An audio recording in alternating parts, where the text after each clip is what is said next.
बच्चों, आपको आज का ये लिंक मिला है 20 मई का। उसका आज हम 9th क्लास वाला लिंक देख रहे हैं। देखिए कैसे मैं इस लिंक को टच करती हूँ। टच करते ही हमारा ये लिंक स्टार्ट हो जाता है। लिंक स्टार्ट होने पे देखते हैं अब हम क्या है इसमें। हाँ जी बच्चों, इसे हम ट्रांसलेट भी कर सकते हैं। ये देखिए आपका नीचे लिखा आता है समलंबो। समलंब मतलब होता है ट्रेपीजियम। समलंब मतलब ट्रेपीजियम। कि हम एक ट्रेपीजियम का एरिया कैसे फाइंड आउट करेंगे, फिर हम उसके एरिया को फाइंड आउट करेंगे, अभ्यास करेंगे। फिर संयुक्त आकृतियों का क्षेत्रफल है। संयुक्त आकृतियों का क्षेत्रफल का मतलब होता है कि हमारी कोई दो फिगर को एक साथ मिला के कर देंगे और फिर हम उसका ये क्षेत्रफल करेंगे। तो बच्चों, ये हमारा मेंसुरेशन का एक पार्ट है और ये एक बहुत इम्पॉर्टेंट हमारा एक्सरसाइज है, बहुत इम्पॉर्टेंट टॉपिक है। आइए हम इसको समझते हैं। देखिए ट्रेपीजियम का एरिया, हमें ये खान एकेडमी के बारे में जानने के नीचे लिखा हुआ है कि एक समलंब का क्षेत्रफल का सूत्र होता है area is equal to a plus b divided by 2 into h. A plus b यहाँ पे क्या होता है बच्चों, जो ट्रेपीजियम की अपोजिट साइड्स होती हैं, जो पैरेलल साइड्स होती हैं, उसमें एक साइड होती है ए और एक साइड बी होती है बी।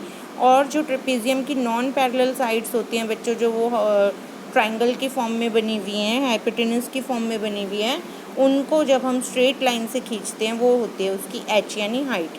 तो आप फिगर में बहुत अच्छी तरह देख सकते हैं। यहाँ पे येलो कलर से 2 लिखा हुआ है और रेड कलर से 6 लिखा हुआ है, तो वो ए और बी है। और जो ये लाइंस खींची हुई हैं स्ट्रेट, ये हमारी हाइट है। ठीक है, अब हम वीडियो देखते हैं।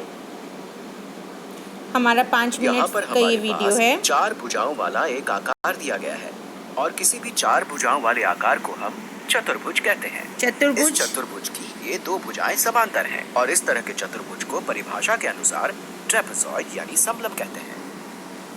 और हम यहाँ पर दी गई विमाओं के अनुसार इस समलंब का क्षेत्रफल निकालना चाहते हैं। तो आइए इस पर विचार करते हैं। अगर हम इस लंबे आधार 6 को ऊंचाई 3 से गुणा कर दें तो हमें क्या मिलेगा? इससे आयत का क्षेत्रफल निकलेगा जो कि चौड़ाई में 6 इकाई और ऊंचाई में 3 इकाई का होगा। इस तरह से हमें उस मीन्स इसने बोला कि जब हम 6 को और हाइट से मल्टीप्लाई करते हैं, हाइट यहाँ पे 3 दी हुई है, ये बेस हमारा 6 दिया हुआ है, तो लेंथ इंटू ब्रेड्थ हो जाता है, तो वो एरिया ऑफ एक रेक्टेंगल निकल जाता है। ठीक है, अब देखिए आगे। चित्र का क्षेत्रफल मिल जाएगा जो कि इस तरह से दिखता है। चलिए मैं इसे गुलाबी रंग से बना देता हूँ। तो इस चित्र का क्षेत्रफल जो कि इस तरह दिखाई देगा, इसकी विमा 6 गुणा 3 होगी। इस तरह से हमें पूरा क्षेत्रफल मिल जाएगा। अब ये स्पष्ट है कि समलंब इससे कम होगा, लेकिन चलिए एक परीक्षण करके देखते हैं। तब क्या होगा अगर हम इसे 2 गुणा 3 कर दें? अब यहाँ पर हमें आयत का क्षेत्रफल मिलेगा जिसकी चौड़ाई 2 और ऊंचाई 3 है। तो अब हम यहाँ पर इस आयत का अनुमान लगा सकते हैं। ये आयत यहाँ पर इस तरह से होगा। ये आयत 2 गुणा 3 आकार का है। अब ऐसा लगता है कि समलंब का क्षेत्रफल इन 2 संख्याओं के बीच होना चाहिए। हो सकता है कि ये इनके एकदम बीचों बीच हो।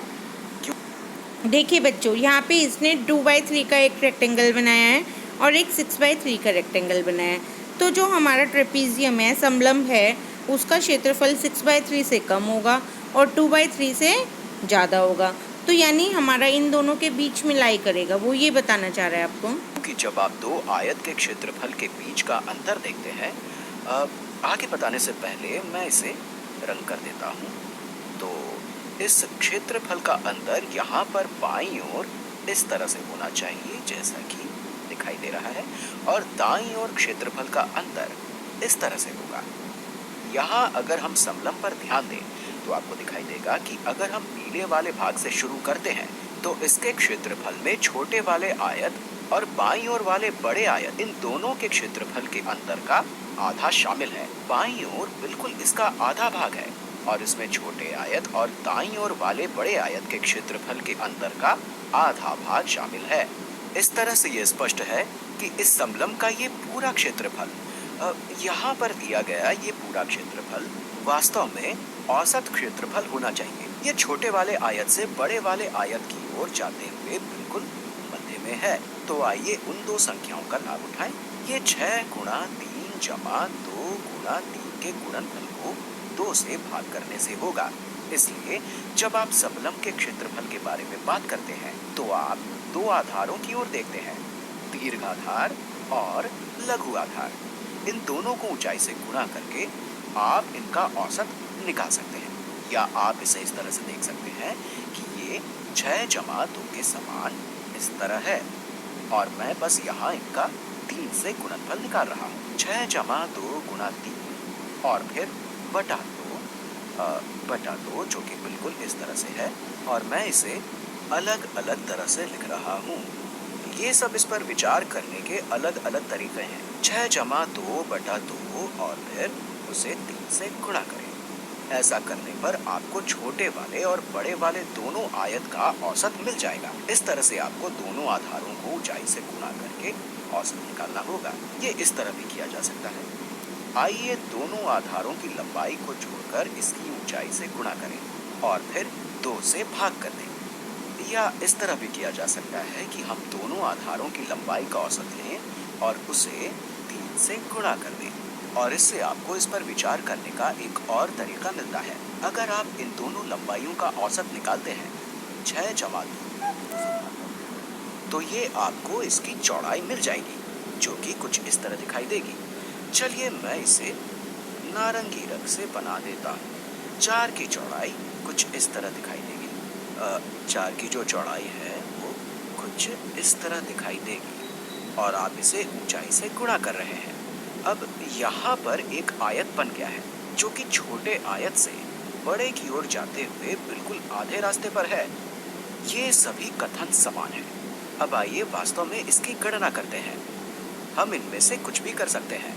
6 गुणा 3 18 के बराबर होता है। ये 18 जमा 6 है, जिसे 2 से भाग करेंगे। ये 24 बटा 2 या 12 हो गया। अब ये इस तरह से भी हो सकता है। 6 जमा 2 8 के बराबर होता है। इसका गुणन 3 से होगा, जिससे 24 मिलेगा। अब इसे 2 से भाग करने पर ये 12 के बराबर हो जाएगा। 6 जमा 2 को 2 से भाग करने पर 4 मिलेगा।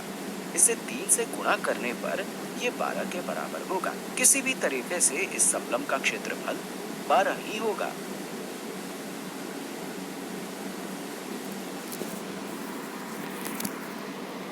हाँ, तो बच्चों हमें पता चला एरिया ऑफ ट्रेपीजियम होता है sum of sides parallel sides into half divided by multiplied by height. देखिए कितना आसान।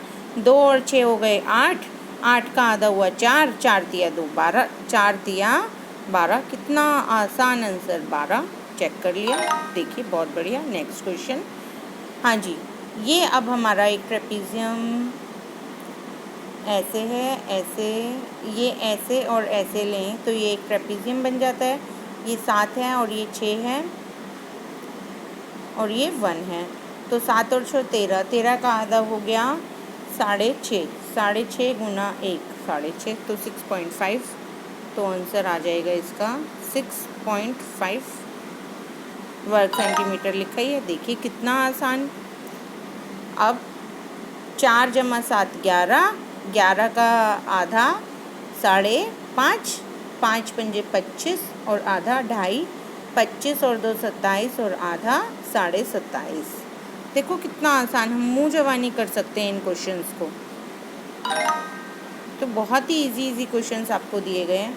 5 और 4 20, 20 का आधा हो गया 10, 10 गुना 1 हो गया 10। ये लिख दो यहाँ पे 10।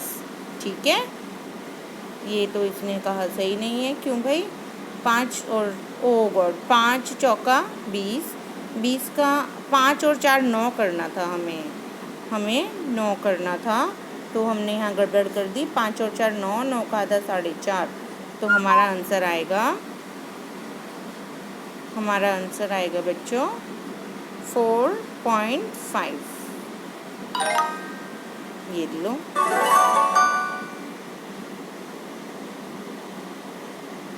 अब हम नेक्स्ट वीडियो की तरफ बढ़ेंगे। ठीक है।